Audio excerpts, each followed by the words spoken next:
Get your ears wrapped around the Golden State Media Concepts Basketball Podcast. All the scoop you need to know from college basketball to the NBA and even March Madness. News of your rising stars. Topics on and off the hardwood. This is the Golden State Media Concepts Basketball Podcast.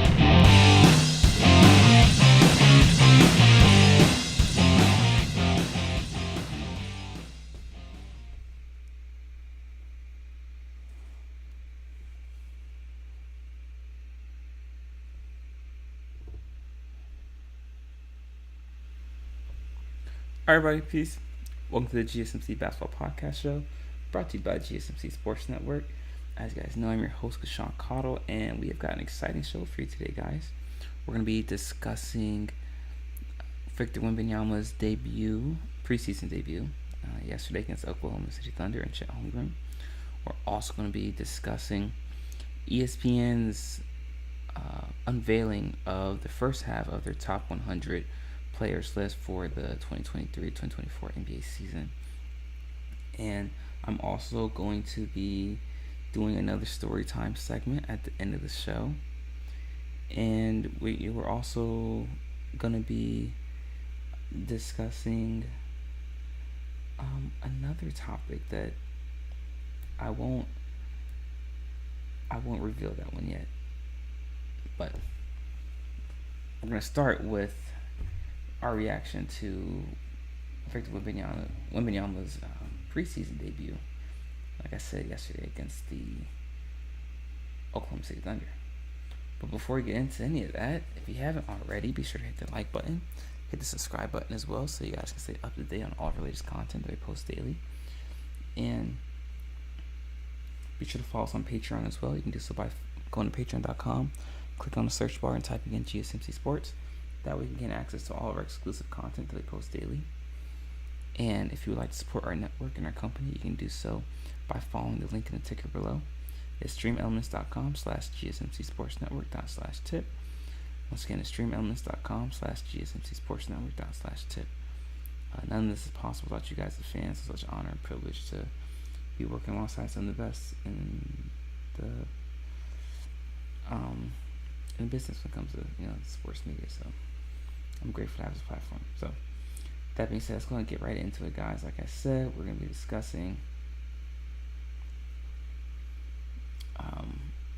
Victor Wembanyama's preseason debut against the Oklahoma City Thunder.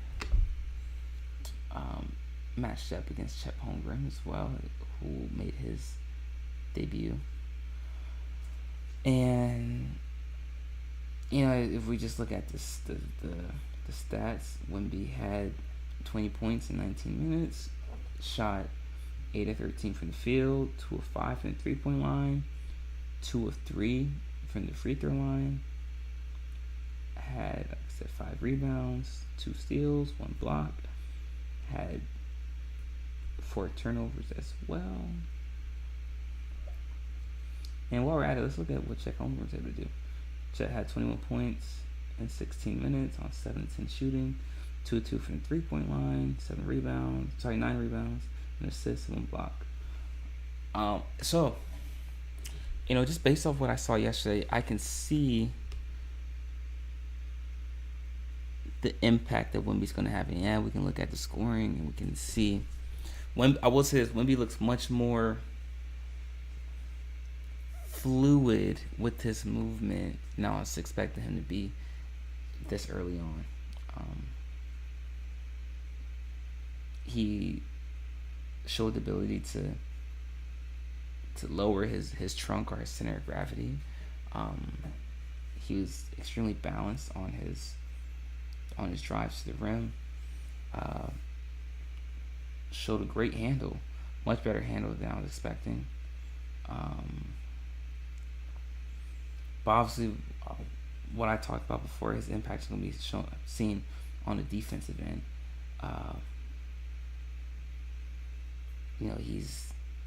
That's where his impact will be.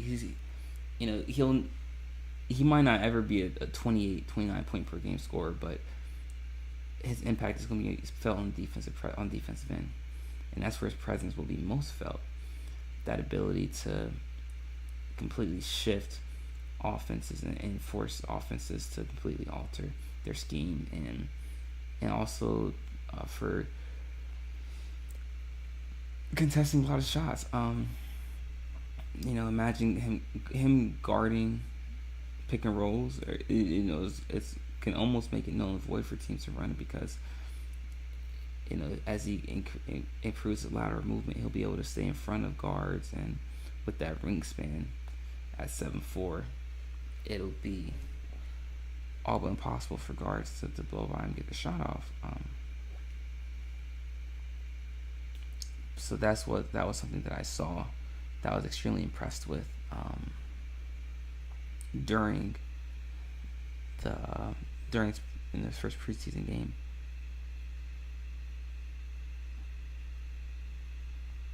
And I can say the same thing about Chet Holmgren. The only thing is with Chet, I didn't see as much of an impact on the defensive side as I did with Wemby. But Chet showed a lot of strength, and he also looked extremely solid.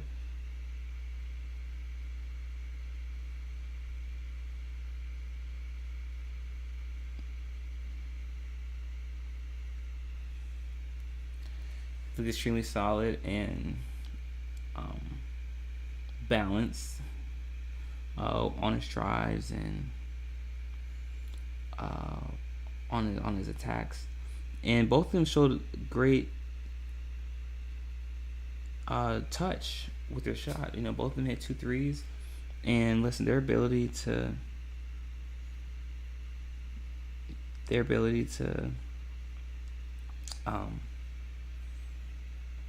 stretch the floor and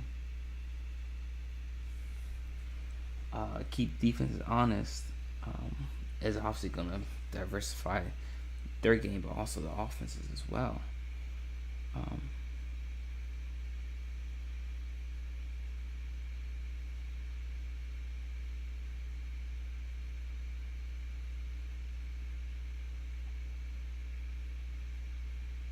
But it's exciting to see, because I'm extremely impressed with both of them, with Wemby and Chet Holmgren, and I'm excited from what I've seen.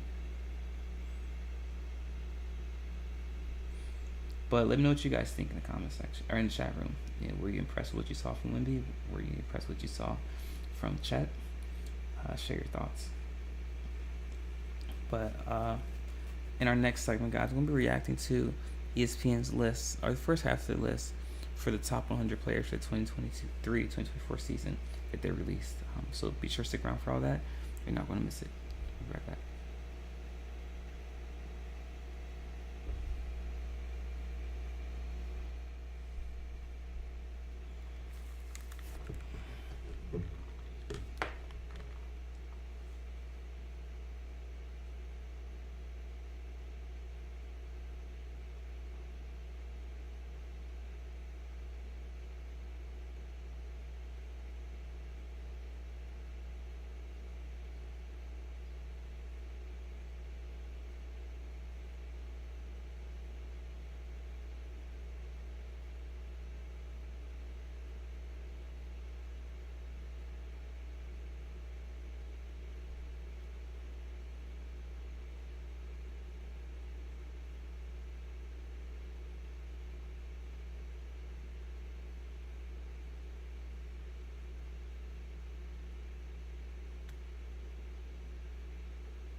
All right, welcome back. In case you missed the first segment of our show, we discussed the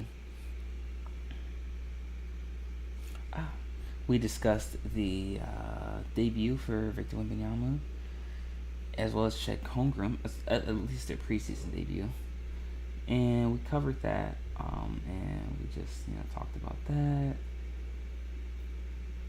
in detail a little bit.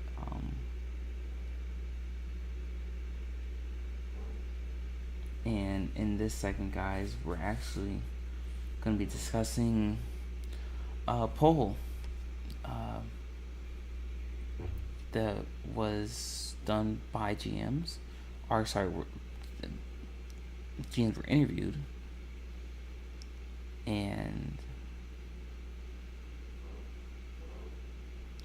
asked who are the favorites to win the NBA Finals this year, or be NBA champions. And GMs actually picked the Celtics, voted the Celtics and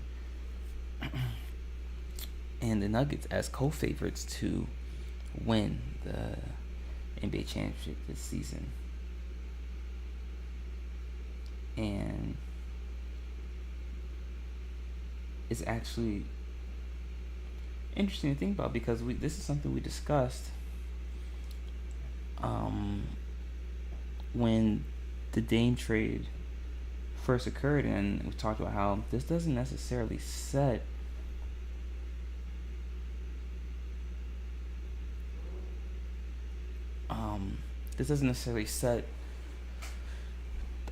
Milwaukee apart, or make them favorites to win the NBA championship. So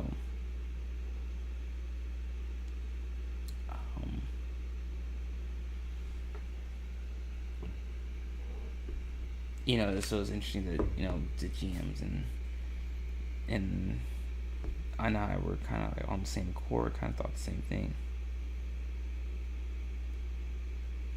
And the reason I say that is because, like I said, something we talked about is that the Celtics picking up Drew Holiday is going to have a larger impact on them than Dame being traded to Milwaukee. So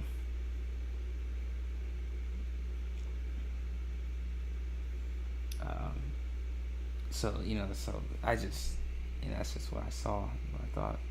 But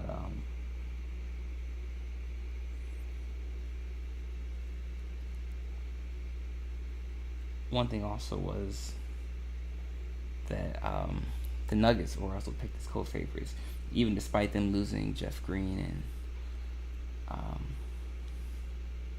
and Bruce Brown and a couple of key pieces from their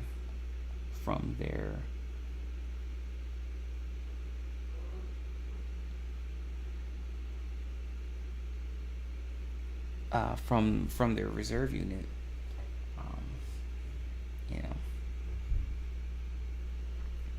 Says a lot about what other people think about the true impact of this Damian Lillard trade, and I think this is revealing of what a lot of people truly think about Dame. Everyone is saying that that Dame is an all-time great, and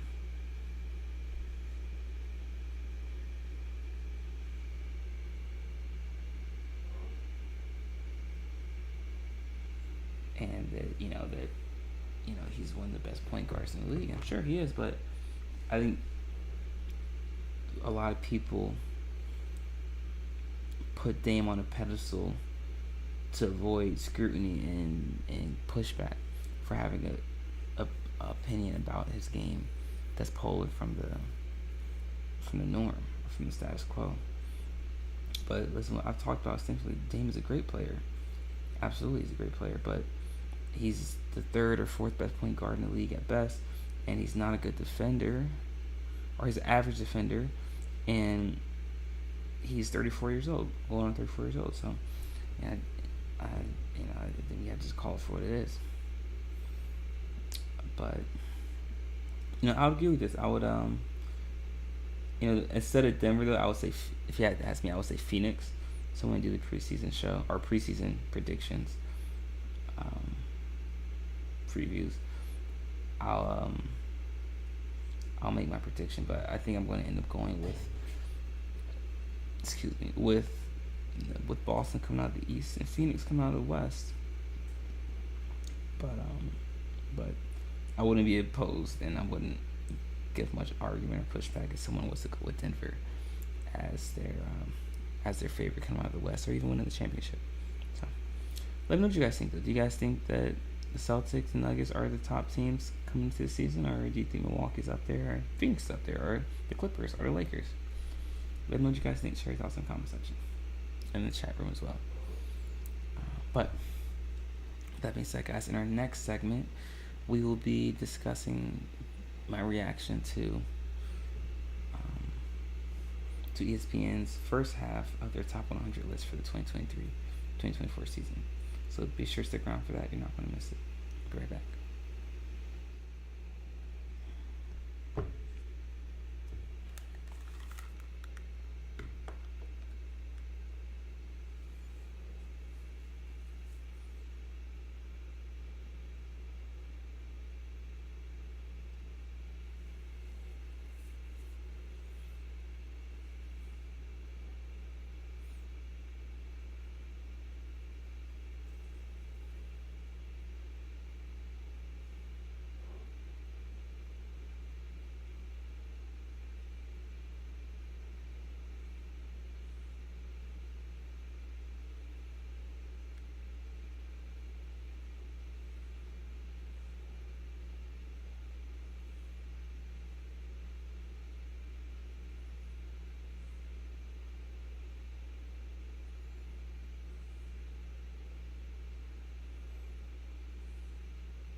Everybody, welcome back.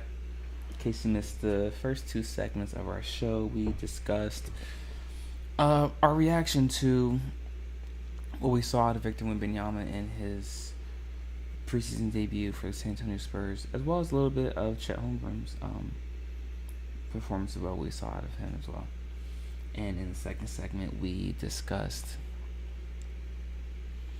the GMs picking the Celtics and the Nuggets as co-favorites to win the NBA championship, and what that actually says about what people truly think about Damian Lillard's trade to Milwaukee Bucks, and what that says about the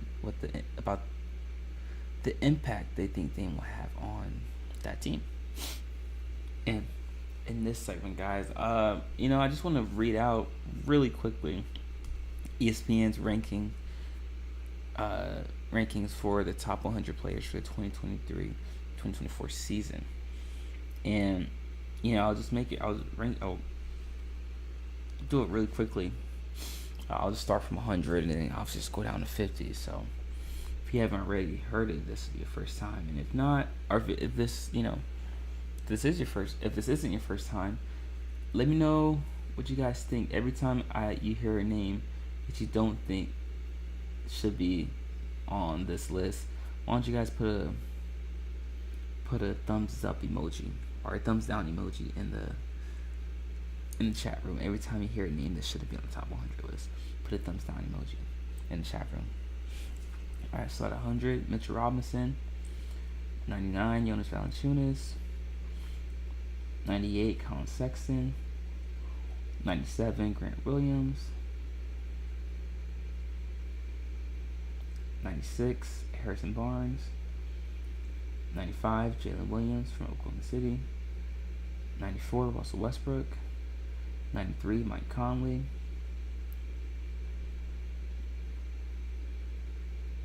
92, Emmanuel Quickley. 91, Josh Hart. 90, John Collins. 89, Robert Williams III. 88, Kevon Looney. 87, Buddy Hield. 86, Kyle Kuzma. 85, Anthony Simons. 84, Clint Capella. 83, Tobias Harris. 82, Cameron Johnson from Brooklyn. 81, Bobby Portis. 80, Jalen Green. 79, Tyler Hero. 78, Scoot Henderson. 77, Jordan Clarkson. 76, Chris Paul.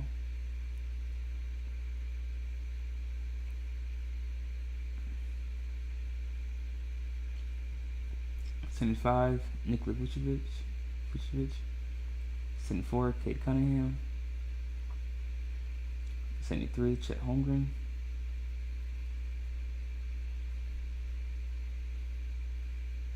72, Jordan Poole. 71, RJ Barrett. 70, Walker Kessler. 69, Brook Lopez. 68, Michael Porter Jr. 67, OG Anunoby. 66, Austin Reeves.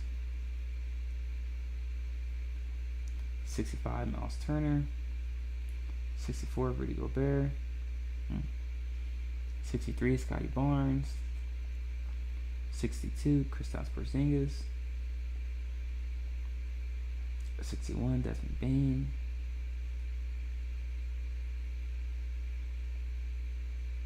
60, DeJounte Murray. 59, Marcus Smart. 58, Jeremy Grant. 57, Zion Williamson. 56, Fred VanVleet. 55, Draymond Green. 54, Andrew Wiggins. 53, Josh Giddey. 52, Franz Wagner. 51, Aaron Gordon. And that is the list for this first for 150. Very interesting names. one that immediately stands out to me is, the fact that Zion Williamson was ranked as low as he was. I'm not saying particularly I disagree with it, but it seems like there's a lot more accountability in this list.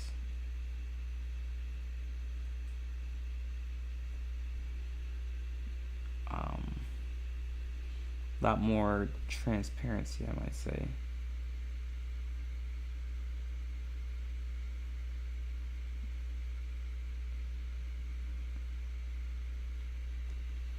And another one is they have for them having Fred VanVleet ranked as low as they did. I would have VanVleet rated a little higher, ranked a little higher. Definitely not having Wagner over VanVleet, but I'm not upset with this list. Yeah, I can't see anything necessarily wrong with this list. Robert Williams is ranked a little low, I'd say, in my opinion. So is Marcus Smart. But it's understandable, both those guys being on new teams this year. You need to see how they adjust, how they fit in new system. But like I said, I'm not disappointed in this list. Excuse me. Yeah, I can't say that I disagree with this list too much. But let me know what you guys think. Share your thoughts in the chat room. What do you guys think about this list? Agree, disagree? Are there players missing from this list? Are there players that shouldn't be on this list? Let me know what you guys think. Share your thoughts in the chat room. But in our next segment, guys, we are going to be discussing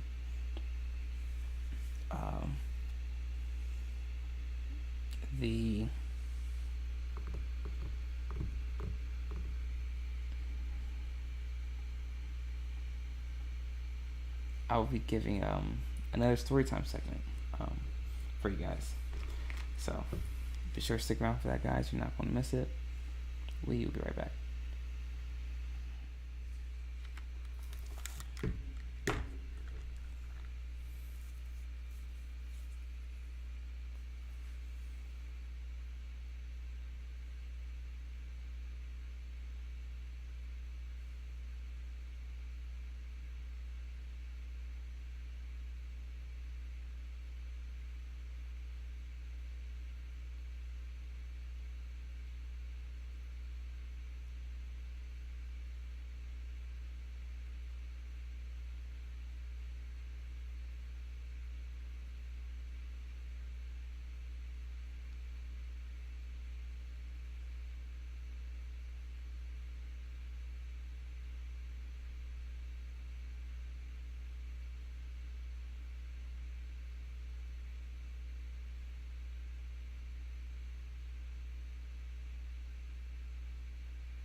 All right, welcome back. In case you missed the first couple segments of our show, we discussed Victor Wembanyama's preseason debut for the San Antonio Spurs, and we also covered, discussed the GMs for the NBA picking the Celtics and the Nuggets as the co-favorites to win the NBA championship, and we also showcased ESPN's rankings for the top 100 players for the 2023-2024 NBA season. And in this segment, guys, I'm gonna be sharing with you guys another story time segment. And this story time segment is meant to showcase the importance of your support system and of your family. And it sheds light on just how busy and how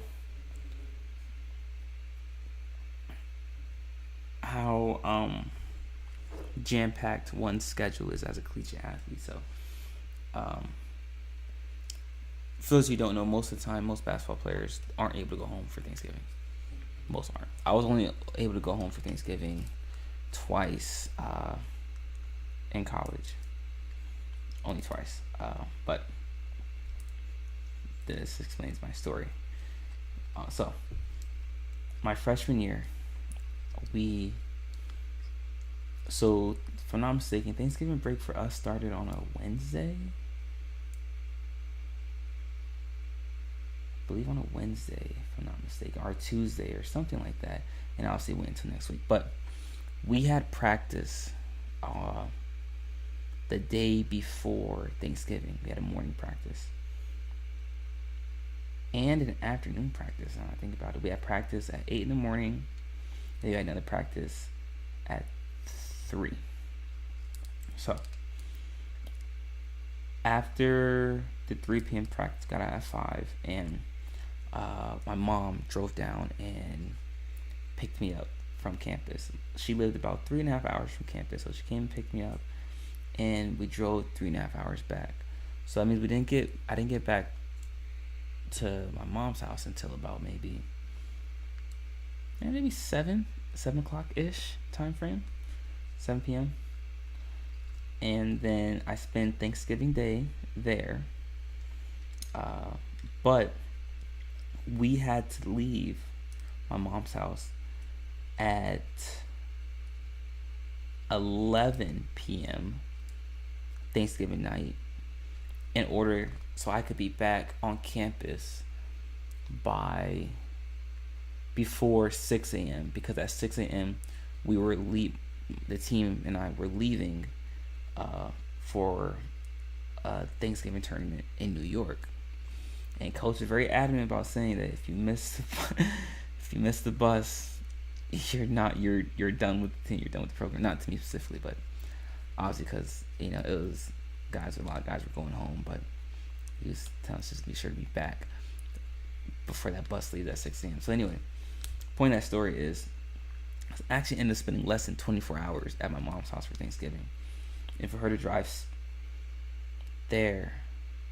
back, almost a total of almost 12 hours, just so she could see me. Something I'm truly grateful for. But also I realized that, okay, I'm not going to I had my car after my freshman year, but it wouldn't be worth it again, that drive for anybody. So, it's better off just for me to stay on campus and not go home for Thanksgiving. And it's kind of like that for Christmas break too. Every year I only had maybe about 3-4 days max for Christmas break. So I would go home because I had a little more time, but yeah, but that's the sacrifice you make as at least a collegiate basketball player. You sacrifice those holidays or those your breaks. You don't really have a break because that is your job. Basketball is your job at that point. But it's worth it in the end.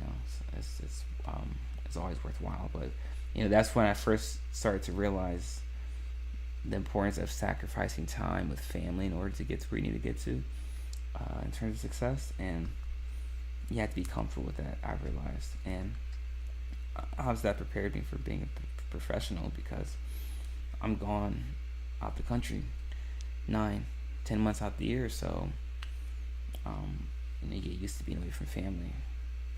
But in college and as a pro level, it makes you appreciate the time you spend with family, because you don't get that time too often. But that story right there from my freshman year, man, just helps keep things in perspective, right? And it makes you realize that, okay, what I'm sacrificing is a lot, so let me give maximum effort when I'm in practice or in workouts and film room, because everything that I'm sacrificing needs to be worth it. So the least I could do is give maximum effort and give 100% in what I'm doing. So that's the perspective I have. But sometimes when you don't really think about that sacrifice, though, because you're just going through the process, right? But yeah, man, that was a lot of driving in a span of less than 24 hours. But I did make it back in time.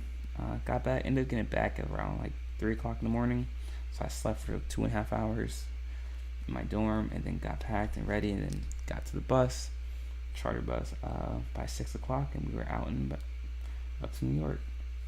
But yeah, that's my freshman year. But I thought I'd share that story with you guys to shed light on the importance of your support system and being willing to sacrifice certain things to get to where you need to get to in life.